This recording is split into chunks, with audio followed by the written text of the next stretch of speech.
Assalamu alaikum. This week I've got a book review for you.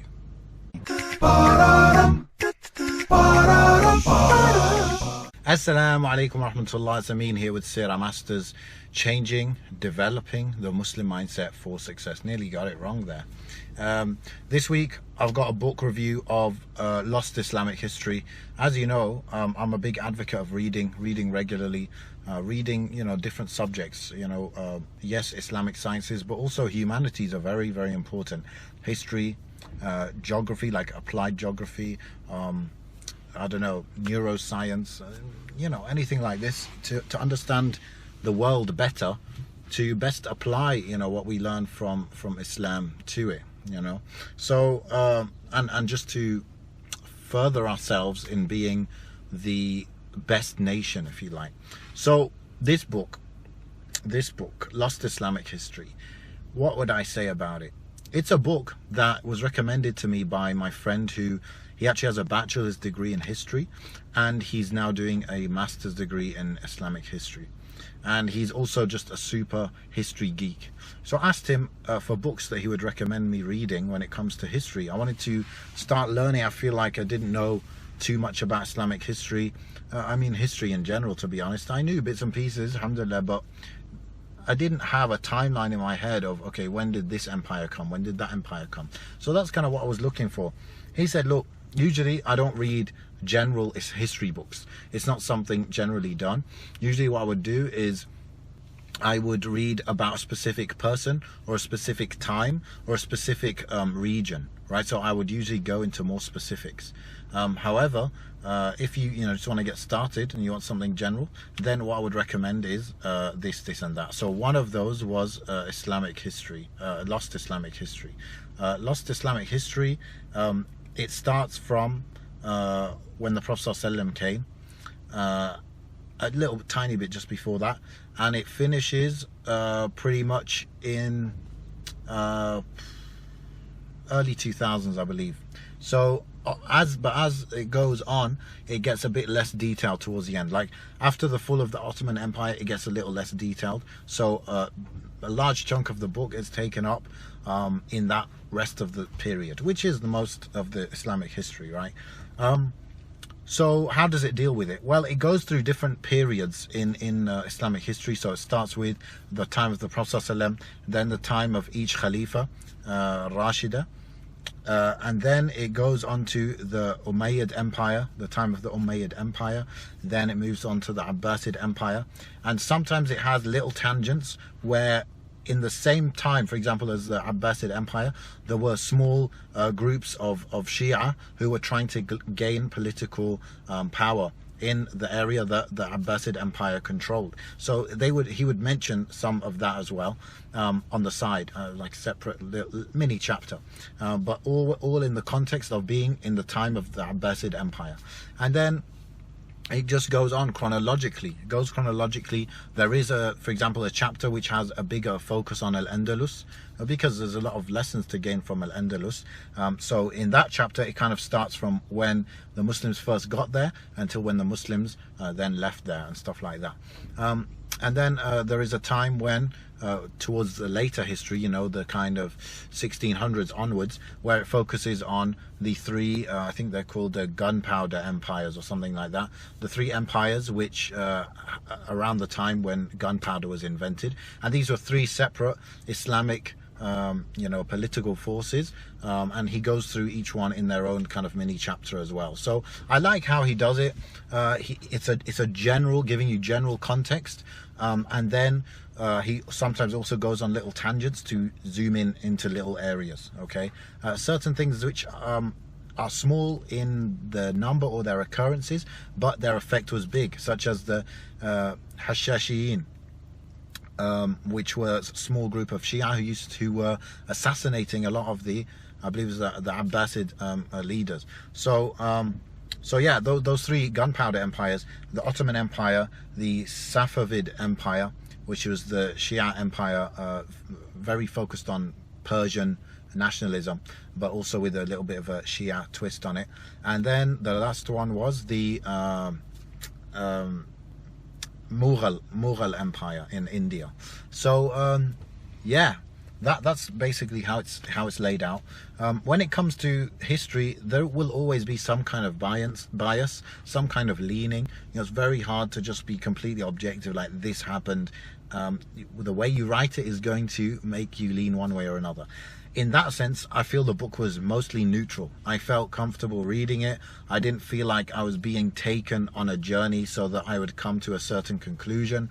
No doubt the author would have his own Islamic stance. For example, does he lean more to a Sufi way of thinking? Does he lean more towards a Shia way of thinking, etc.? Yani, this is always going to come out from the author. It was clear he was not a fan of Shias, but other than that, I like the way he wrote it and kept it quite neutral. And I don't expect someone to be absolutely neutral, so I already had that in mind when I was reading the book. When it comes to lessons and these kind of things,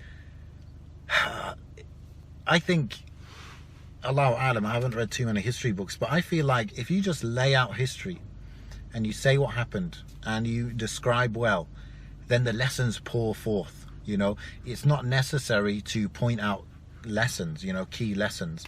Wallahu A'lam. So from this, I felt like I did gain so many lessons. I gained so many insights. For example, I learnt about general trends always in the Muslim Ummah, and you could say this is one of the sunnahs of Allah, of how certain cycles always happen with Muslims, that Muslims gain a lot of success and power, and then they get comfortable, and then they go downhill, and then there's a revival and they gain power again, and then they get comfortable and they go downhill.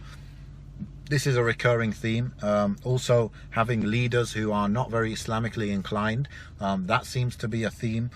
Using certain religious ideologies for your own benefit in terms of the rulers, again, that is a theme.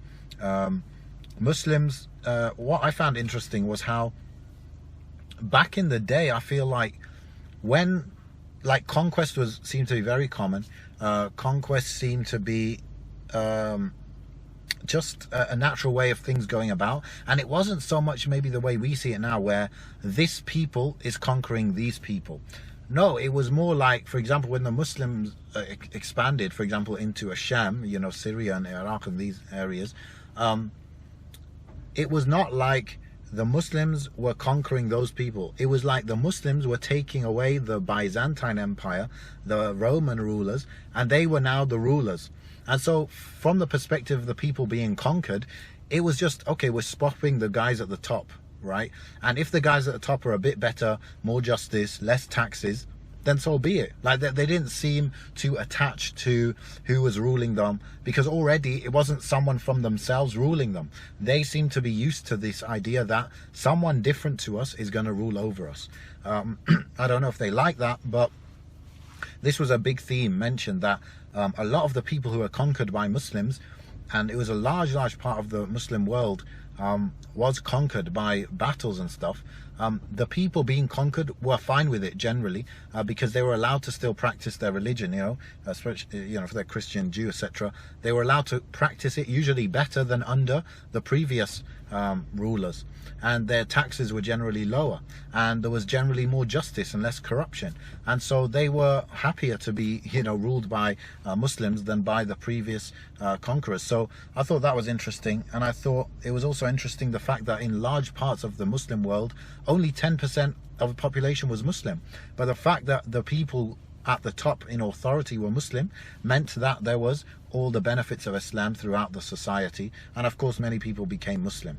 So that's a whole topic about Muslims being in authority, and how that benefits and how that pushes people to become Muslim, and how it's not necessary that people are always convinced by pure faith and conviction. Sometimes it just starts with, oh, these people are the conquerors, these people are in authority, these people are powerful, and so I guess they're right. And so then you become Muslim, and then maybe from then you gain conviction through reading the Quran. But anyway, that's a whole other topic. Very interesting one though. So overall, I would say this is a great book. It's only 200 pages, so it's not a very long read, and yet it covers a large portion of Islamic history. No doubt there are so many details, and there are, for each period you could write multiple books on it, but this task of summarizing Islamic history over 1,000 years, 1,400 years. It's a big task, and I think it was a good job was done on this. So would I recommend you read it? Yes. I would recommend you read this book. You gain the insights from it, you gain the general background, understanding, okay, what happened in the Muslim empire, Muslim history of Muslims. And you also learn these things, such as, for example, look very carefully at the 11th century when the Crusades were coming, and then a little bit after that the Mongols came. This was a time very similar to today.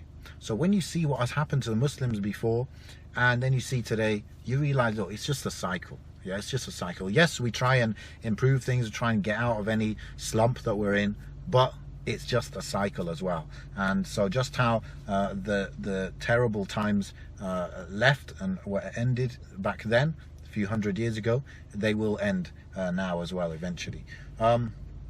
So yeah, very, very good book, I would say. Of course, there may be other books which are good as well in terms of summarizing Islamic history, but for me this is short. And I feel like when it comes to a general topic, general background for Islamic history, you want something a bit short, because you're not going to get all the detail by reading the general history. So read something a bit short, get some context, then zoom into certain times or certain places where you can really dive in. And I've got a few other books on my reading list when it comes to history, so maybe I'll share those if you're interested. This has been Amin, Lost Islamic History. Go check it out, read it, and let me know what you think. Assalamu alaikum wa rahmatullah.